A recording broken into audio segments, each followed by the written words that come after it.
wabarakatuh. Alhamdulillahirabbil alamin wassalamu ala asrofil anbiya'i wal mursalin wa ala alihi wa sahbihi ajma'in. Rabbi shrah li sadri wa yassir li amri wahlul 'uqdatam min lisani yafqahu qawli. Amin. Sahabat muslimah pelopor perubahan Jawa Tengah, mudah-mudahan dalam kondisi sehat walafiat dan lancar puasanya. Alhamdulillah, sebuah keberuntungan besar bagi kita semua umat muslim di seluruh dunia dapat berjumpa dengan bulan mulia ini, Ramadanul Karim, pada tahun 1446 Hijriah yang tidak terasa. Kita sudah melalui satu pekan pertama di bulan Ramadan. Semoga tidak hanya sekedar haus dan lapar yang kita dapatkan, tetapi lebih dari sekedar itu. Hikmah ketundukan dan ketaatan pada Allah membawa kita pada konsekuensi tidak hanya sekedar berkutat pada aspek nafsiyah spiritualitas saja. Dan sahabat muslimah pelopor perubahan Jawa Tengah, spesial di bulan Ramadan, muslimah menghadirkan sebuah rubrik talk show untuk sahabat muslimah sekalian, yaitu Beyond Fasting, Spirituality and Politics. Sebuah rubrik yang tidak hanya membahas aspek nafsiyah berpuasa, tetapi mendudukan persoalan-persoalan umat hari ini, menarik akar permasalahannya, berikan solusi hakiki dalam pandangan Islam, serta gambaran praktik kehidupan.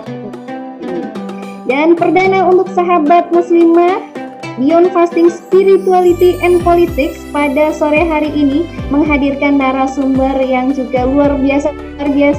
Ada Ibu Dr. Ninik Rustanti. Assalamualaikum warahmatullahi wabarakatuh, Ibu Dr. Ninik Rustanti. Waalaikumsalam warahmatullahi wabarakatuh, Mbak Sakti. Ya, bagaimana kabarnya Ibu Dr. Ninik pada sore hari ini? Ya, alhamdulillah baik.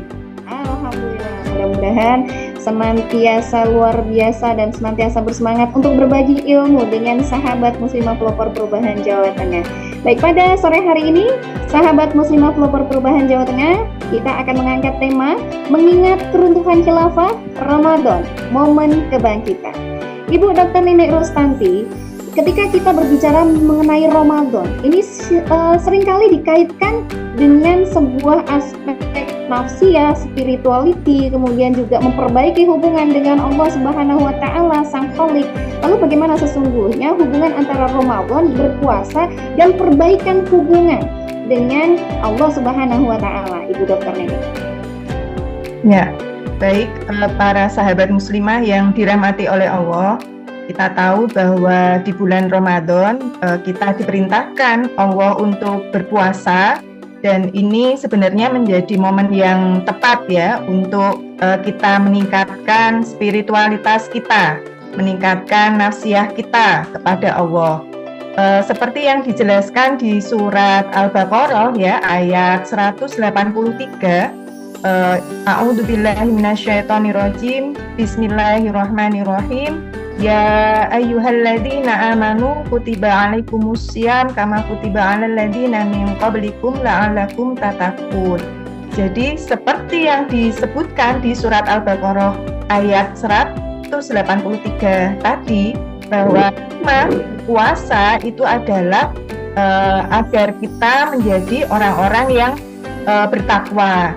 Nah, takwa itu apa? Jadi takwa itu berasal dari kata waqo, gitu ya, yang artinya melindungi.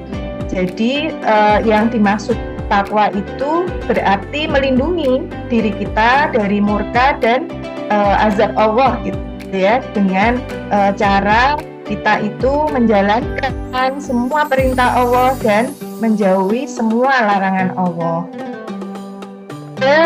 Definisi yang disebutkan Al-Jarjuni dalam At-Ta'rifat yang mengatakan bahwa takwa itu menjaga diri ya dari dengan mentaati Allah ya, dengan menjaga diri dari aktivitas-aktivitas yang mengakibatkan siksa gitu ya, baik aktivitas yang diperintahkan oleh Allah gitu ya, atau aktivitas yang diminta oleh Allah untuk meninggalkan.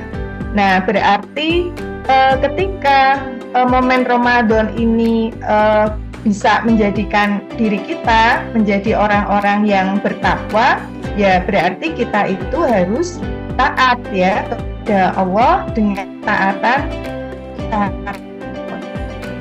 Nah, apa yang dimaksud ketaatan total kepada Allah? Ya ketika kita itu tunduk, ya patuh, terus kemudian kita itu tidak ada keberatan sedikit pun dalam menjalankan seluruh ketetapan Allah SWT gitu ya, secara kafah gitu ya. Sehingga ya momen Ramadan ini bisa bagi kita gitu ya, kita bisa meningkatkan hubungan kita dengan Allah dengan cara apa? Ya dengan cara meningkatkan ketaatan. Berarti kalau bisa dikatakan Ibu Dokter Ninik, hari ini ketaatan itu sangat sulit dilakukan. Bahkan banyak orang yang kemudian meskipun tahu syariatnya, meskipun tahu aturannya, tetapi kemudian ada ketidaktaatan yang memang sengaja dilakukan di sana. Nah, apakah kemudian ini juga berarti bahwa ada kelunturan kesadaran hubungan dengan Allah, dan juga ini menjadikan umat muslim terutama mengalami kemunduran ini, Ibu Dokter Nenek? Ya, baik sahabat dirahmati oleh Allah, kita tahu bahwa umat Islam saat ini itu belum menjalankan ketaatannya itu secara total. Kenapa? Karena umat Islam itu masih hanya sebagian saja gitu ya menjalankan apa yang diberi Al-Quran maupun Sunnah. Kenapa seperti itu? Ya kita tahu bahwa umat Islam ya sejak khilafah itu runtuh pada tanggal 3 Maret ya 1924 ya, berarti hampir sudah 100 tahun yang lalu ya, umat Islam itu tidak bisa menerapkan Islam secara kafah ya. Islam itu dicampakkan ya dalam kehidupan ya, seperti yang kita tahu saat ini ya, kita mengganti sistem Islam gitu ya dengan sistem kehidupan sekuler kapitalistik ya. Artinya sekuler itu adalah memisahkan agama dari kehidupan gitu ya, dan menjadikan manfaat kemudian juga kebebasan itu dalam asas kehidupan kaum muslimin saat ini. Nah, memang benar gitu ya bahwa kaum muslimin baik perempuan maupun laki-laki saat ini masih bisa sholat gitu ya, masih bisa mengerjakan puasa, masih bisa beribadah haji, dan mungkin menikah gitu ya dengan aturan Islam. Akan tetapi pada urusan-urusan yang lebih penting yang lain ya, seperti misalnya muamalah gitu ya, yaitu dalam melakukan urusan pemerintahan, kemudian politik, ekonomi, sosial gitu ya, termasuk juga hukum pidananya, ya mereka itu tidak menjadikan aturan Islam sebagai pegangan. Nah, berarti di sini mereka itu sudah mencampakkan hukum Allah gitu ya. Padahal ketika umat Islam itu mencampakkan aturan-aturan Allah, nah pada saat itulah sebenarnya umat Islam itu sudah menjatuhkan dirinya ke dalam lubang kesengsaraan gitu ya, kemunduran dan keterpurukan seperti yang terjadi pada saat ini. Nah, oleh karena itu Ramadan kali ini haruslah menjadi bulan riyadhah gitu ya, yaitu momen untuk melatih ketaatan kita gitu ya, dengan mengembalikan penerapan Islam secara kafah dalam institusi yang bisa mempersatukan umat Islam ya. Berarti di sini umat Islam itu harus mempunyai cita-cita yang tinggi gitu ya, atau himmah yang tinggi. Apa? Yaitu mengembalikan kejayaan umat Islam gitu ya, dengan menegakkan kembali syariah Islam secara sempurna. Dan cita-cita atau himmah ini ya harusnya menjadi spirit perjuangan kaum muslim gitu ya, dan mengembalikan kemenangan umat Islam. Artinya apa? Ya berarti bagaimana umat Islam itu bisa membawa dalam posisi yang terbaik gitu ya, menjadi umat yang terbaik, khairu umat gitu ya, dan menjadi negara yang diperhitungkan gitu ya dalam pencaturan politik global. Ibu Dokter Nenek, kalau umat Islam itu sudah memiliki cita-cita, sudah memiliki himah yang begitu luar biasa, bagaimana kemudian untuk menjadi umat yang terbaik kembali? Lalu bagaimana upaya-upaya yang bisa dilakukan untuk mencapai sebuah cita-cita yang mulia ini, Ibu Dokter Nenek? Ya, baik Mbak Sapti. Jadi memang diperlukan upaya yang cukup kuat dan besar gitu ya untuk mengembalikan umat Islam ini dalam kemuliaan gitu ya, dengan cara menegakkan kembali hukum-hukum Islam dalam setiap sendi kehidupan. Caranya gitu ya. Yang pertama tentu kita harus membangun fondasi keimanan kita gitu ya, yang dengan fondasi ya akidah.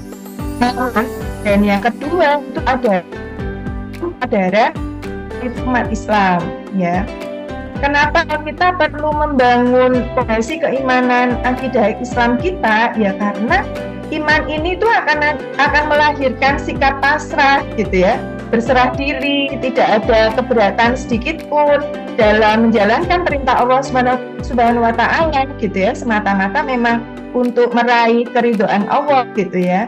Dan kunci meraih keridhaan Allah itu adalah ya dengan menegakkan syariah kafah gitu ya, karena inilah yang nanti akan menjadikan kunci kebaikan dunia dan akhirat. Nah, kemudian yang kedua ya, dengan membangun kesadaran politik umat.